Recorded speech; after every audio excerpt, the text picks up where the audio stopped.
সংবিধান সংস্কার কমিশনের কাছে আনুষ্ঠানিকভাবে প্রস্তাবনা জমা দিয়েছে বিএনপি, যেখানে সংবিধানের উপপ্রধানমন্ত্রী, উপরাষ্ট্রপতি, পরপর দুবারে বেশি প্রধানমন্ত্রী না হওয়া, সংসদে উচ্চকক্ষ গণভোটের বিধান পুনঃপ্রবর্তন করার প্রস্তাবও করা হয়েছে।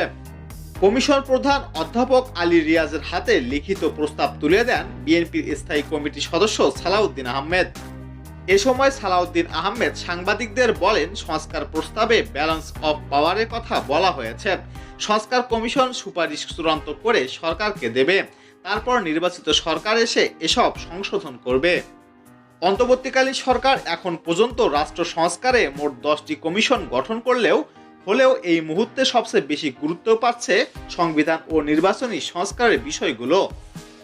এ সময় সংবিধানের উপপ্রধানমন্ত্রী পদ রাখা সহ আরও অনেক প্রস্তাব তুলে ধরেছেন বিএনপির স্থায়ী কমিটির সদস্য সালাউদ্দিন আহমেদ।